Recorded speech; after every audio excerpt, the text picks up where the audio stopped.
नमस्कार, लाल सलाम, आदाब, जय भीम, जय जोहार। मैं हूँ रवीश कुमार। आज हम एक ऐसे महापुरुष के बारे में बात करेंगे जो बिहार की राजनीति में अपनी अमिट छाप छोड़ी और सामाजिक न्याय की लड़ाई को एक नया आयाम देने का काम किया। मैं अपने आप को सबसे अधिक इनके विचारों के ही नज़दीक पाता हूँ।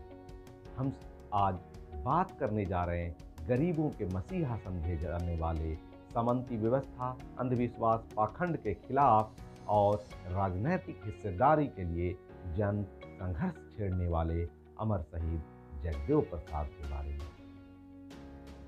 बाबू जगदेव प्रसाद का जन्म 2 फरवरी 1922 ईस्वी को हुआ था। उनका जन्म बिहार राज्य के गया जिला के कुरहारी गांव में पिछड़े वर्ग के परिवार में हुआ था।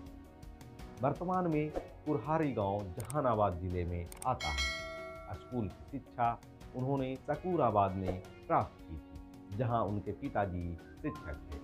क्योंकि सकूराबाद में उससे आगे की पढ़ाई का कोई साधन उपलब्ध नहीं था, इसलिए उन्होंने हाई स्कूल की पढ़ाई के लिए जहानाबाद स्थित वीटी हाई स्कूल में चले गए। हाई स्कूल उन्होंने पास ही किया था कि उनके पिताजी की तबीयत खराब हुई। उनकी माताजी काफ़ी धार्मिक स्वभाव की महिला थी। पिताजी की तबीयत को ठीक करने के लिए उन्होंने बहुत पूजा पाठ किया, मन्नतें मांगी, इलाज करवाया, लेकिन उनके पिताजी ठीक नहीं हुए और अंततः उनका देहांत हो गया। उसके बाद बाबू जगदेव प्रसाद ने कहा कि अगर इतना ज़्यादा पूजा पाठ करने के बावजूद, घर में इतने देवी देवताओं के रहने के बावजूद अगर पिताजी की तबीयत ठीक नहीं हो पाई तो इन्हें रहना यहाँ बेकार है। और गुस्से में उन्होंने सारे देवी देवताओं की मूर्तियों को उखाड़ दिया और पिताजी के शव के साथ ही जला दिया। घर की जिम्मेदारी अब बाबू जगदेव प्रसाद के ऊपर आ गई। बाबू जगदेव प्रसाद पढ़ना चाहते। इनकी माताजी और पत्नी ने घर की जिम्मेदारी अपने ऊपर ले लिया और 11 रुपये देकर पढ़ने के लिए पटना भेज दिया। पटना में एक परिचित माली की सहायता से उन्हें बीएन कॉलेज में दाखिला मिला। वहीं एक हॉस्टल के बरामदे में रहकर पढ़ाई करने लगे। उनकी मुलाकात चंद्रदेव वर्मा से हुई और फिर चंद्रदेव वर्मा ने उन्हें अपने साथ रूम में रहने के लिए ले गए और किताब वगैरह भी चंद्रदेव वर्मा ने ही उन्हें उपलब्ध करवाई। चंद्रदेव वर्मा बाद में केंद्रीय मंत्री हुए और वह लोकसभा चुनाव आरा से जीतते रहे। उस समय वह भी जगदेव प्रसाद के साथ विद्यार्थी थे। बीएन कॉलेज पटना से जगदेव बाबू ने अर्थशास्त्र से बीए की डिग्री हासिल की और पटना विश्वविद्यालय से उन्होंने एमए की। एमए करते समय ही जगदेव बाबू का एक वैचारिक दृष्टिकोण बनने लगा। बाद में एमए पास करने के बाद बीपीएससी का परीक्षा दिए और पास हो गए। परंतु इंटरव्यू के दौरान पता है उनसे क्या कहा गया? लोकसभा आयोग के सदस्यों के द्वारा इन पर जातिगत टिप्पणी की गई और इनके जाति का नाम लेते हुए कहा गया कि खेती किसानी करने वाला खेती किसानी ही करे, इसके लिए सब डिप्टी कलेक्टर का पद उपयुक्त नहीं है। यह सुनते ही जगदेव प्रसाद ने इंटरव्यू का बहिष्कार कर दिया और बाहर निकल आए। बाहर इंटरव्यू के प्रतीक्षा में बैठे हुए उनके साथी भोला प्रसाद सिंह ने जब यह बात सुनी तो उन्होंने भी इंटरव्यू का बहिष्कार कर दिया। भोला प्रसाद सिंह जगदेव प्रसाद के साथ ही पढ़े थे। वह भी एक पिछड़ी जाति से ही आते। बाद में जगदेव प्रसाद ने सचिवालय में नौकरी ज्वाइन की, लेकिन वहां भी उनके द्वारा अनैतिक कार्य करवाए जाने के खिलाफ उच्च अधिकारियों से उनकी अनबन हो गई और नौकरी से त्याग पत्र दे दिया। उसके बाद गया जिले के परैया में उन्होंने एक हाई स्कूल की स्थापना की और उसके हेडमास्टर बनाए गए। उसके बाद जगदेव प्रसाद ने मुख्यधारा की राजनीति करने की सोची। समाजवादी नेता उपेंद्र नाथ वर्मा ने जगदेव बाबू को सोशलिस्ट पार्टी से जुड़ने का आह्वान किया। वे राम मनोहर लोहिया के सोशलिस्ट पार्टी से जुड़ गए। सोशलिस्ट पार्टी का पत्रिका जनता का उन्होंने संपादन किया। उसके बाद वह हैदराबाद गए और अंग्रेजी पत्रिका सिटीजन और दूसरी एक हिंदी पत्रिका उदय का संपादन करने लगे। 1957 ईस्वी का लोकसभा चुनाव में उन्हें सासाराम से सोशलिस्ट पार्टी ने टिकट दिया, परंतु वे चुनाव हार गए। 1967 ईस्वी में जगदेव प्रसाद ने पहली बार संयुक्त सोशलिस्ट पार्टी के टिकट पर कुर्था से विधानसभा का चुनाव जीता। 1967 के चुनाव में संयुक्त सोशलिस्ट पार्टी 69 सीटें जीतकर बिहार में सबसे बड़ी पार्टी के रूप में उभरी थी। परंतु सबसे बड़ी पार्टी होने के बावजूद महामाया प्रसाद सिन्हा को बिहार का मुख्यमंत्री बनाया गया। महामाया प्रसाद सिन्हा जन क्रांति दल के विधायक थे। जगदेव प्रसाद इससे नाराज हुए, क्योंकि महामाया प्रसाद सिन्हा के मंत्रिमंडल में एक भी अनुसूचित जाति, जनजाति या मुस्लिम को मंत्री नहीं बनाया गया था। उन्होंने कहा था कि कमाए धोती वाला और खाए टोपी वाला। यह स्थिति अब नहीं चलेगी। उन्होंने 25 अगस्त 1967 को शोषित दल के नाम से नई पार्टी बनाई। उन्होंने भाषण में कहा था, जिस लड़ाई की बुनियाद मैं आज डाल रहा हूं, वह लंबी और कठिन है, क्योंकि मैं एक क्रांतिकारी पार्टी का निर्माण कर रहा हूं। इसलिए इसमें आने जाने वालों की कमी नहीं रहेगी, परंतु इसकी धारा रुकेगी नहीं। इसमें पहली पीढ़ी के लोग मारे जाएंगे, दूसरी पीढ़ी के लोग जेल जाएंगे तथा तीसरी पीढ़ी के लोग राज करेंगे। जीत अंततोगत्वा हमारी ही होगी। शोषित दल का गठन हो गया और बिहार की सत्ता पलट गई। उसके बाद बीपी मंडल को कांग्रेस के सहयोग से मुख्यमंत्री बनाया गया। इससे बीपी मंडल का कद बढ़ा। आगे चलकर वह मंडल कमीशन के अध्यक्ष नियुक्त हुए। यह वही बीपी मंडल हैं जिनके रिपोर्ट पर ओबीसी को आरक्षण का लाभ मिला। बीपी मंडल के सरकार में जगदेव प्रसाद सिंचाई व बिजली मंत्री बने। यह सरकार केवल 50 दिन ही चल पाई। उसके बाद यह सरकार गिर गई। 1969 ईस्वी के मध्यावधि चुनाव में शोषित दल के 6 सीटें आई। उसके बाद शोषित दल के सहयोग से कांग्रेस की सरकार बनी, जिसमें जगदेव प्रसाद मंत्री बने। उसके बाद 1970 में दारोगा प्रसाद राय मुख्यमंत्री बने, जिसमें जगदेव प्रसाद सिंचाई, बिजली और योजना मंत्री बनाए गए। 1972 ईस्वी में यूपी के रामस्वरूप वर्मा का समाज दल और जगदेव प्रसाद का शोषित दल का विलय हुआ और नाम रखा गया शोषित समाज दल, जिसके राष्ट्रीय महामंत्री जगदेव प्रसाद को बनाया गया। इस समय तक शहीद जगदेव प्रसाद का कद काफी बढ़ चुका था। वे जनता के बीच काफी लोकप्रिय हो चुके थे। विरोधियों की नजर में खटकने लगे और उनके खिलाफ षड्यंत्र रचे जाने लगे। जगदेव प्रसाद ने बिहार में वंचित वर्ग के विकास के लिए न केवल राजनीतिक रूप से प्रयास किया, बल्कि उनका मानना था कि सामाजिक सांस्कृतिक क्रांति की भी उतनी ही आवश्यकता है।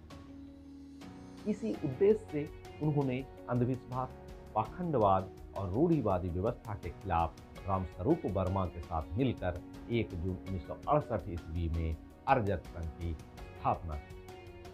अर्जक संघ की स्थापना ब्राह्मण व्यवस्था के समानांतर एक व्यवस्था बनाने के लिए की गई थी और इस संघ ने ब्राह्मणी व्यवस्था के खिलाफ बिगुल फूंका और एक समानांतर अपनी व्यवस्था स्थापित की, जो आज भी लोगों को पाखंड, अंधविश्वास, रूढ़िवाद के खिलाफ लोगों में जागरूक करने का काम कर रहा है। रामस्वरूप वर्मा यूपी के राजनेता थे। जगदेव बाबू के भाषण बहुत ही प्रभावशाली होते थे। जहानाबाद की सभा में उन्होंने कहा था, 10 का शासन 90 पर नहीं चलेगा, नहीं चलेगा।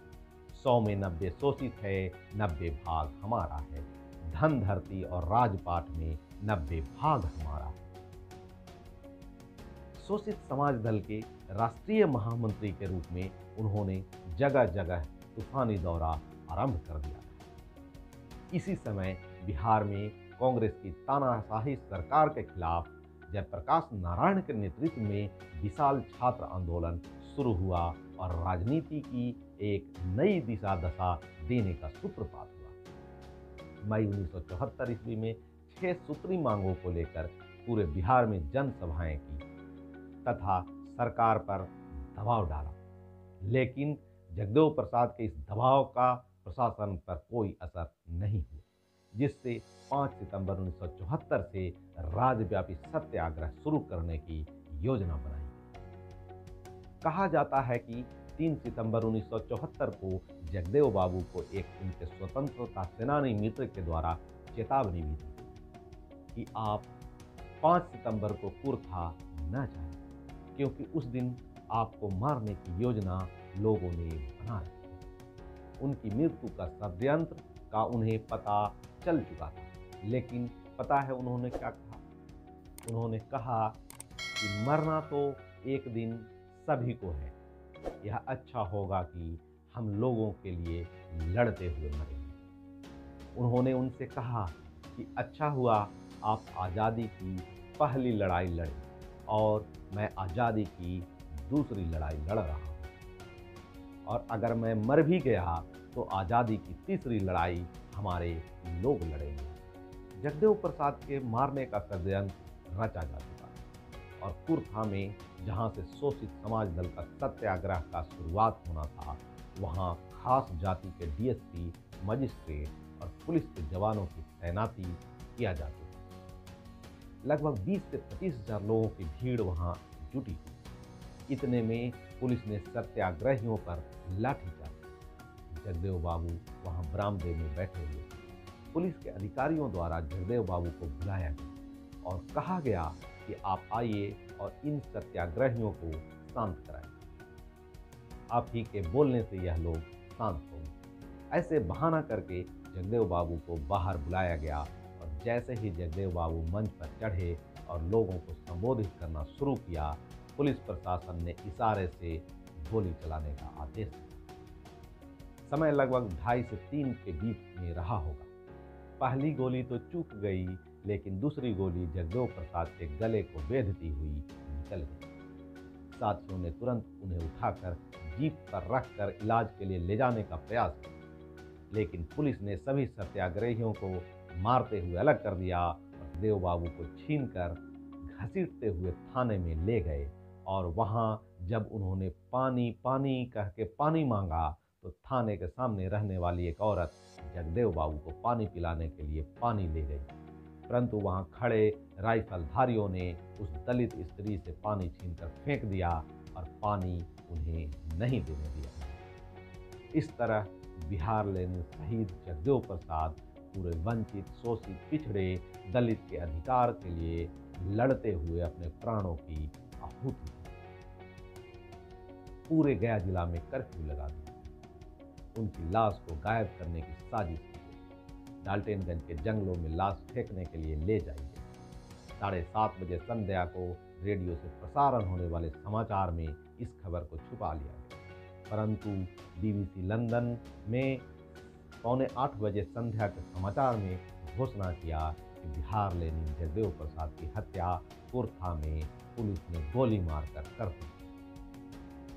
बीपी मंडल, रामलखन सिंह यादव, भोला प्रसाद सिंह और दारोगा प्रसाद राय ने बिहार के मुख्यमंत्री अब्दुल गफूर से मिलकर उन पर दबाव बनाया कि जगदेव बाबू की लाश पटना में शीघ्र पहुंचाई जाए, अन्यथा बिहार को जलने से कोई रोक नहीं पाएगा। इसी दबाव में जगदेव बाबू की लाश 6 सितंबर की सुबह पटना लाई गई और विधायक क्लब पटना से 7 सितंबर को उनकी अंतिम यात्रा शुरू हुई, जिसमें लाखों लोगों ने शिरकत किया। उसी दिन शाम को पटना के गांधी मैदान में विशाल शोक सभा का आयोजन किया। शोक सभा का आयोजन राष्ट्रीय अध्यक्ष रामस्वरूप वर्मा की अध्यक्षता में किया, जिसमें लाखों लोगों ने भाग लिया और अपने चहेते राजनेता को अश्रुपूर्ण विदाई दी। अमर शहीद जगदेव प्रसाद एक व्यक्ति नहीं बल्कि विचार थे। आज भले ही वह हम सबके बीच उपस्थित नहीं है, परंतु उनके विचार आज हमारे मन में जिंदा है। आज उनके जयंती के अवसर पर उन्हें कोटि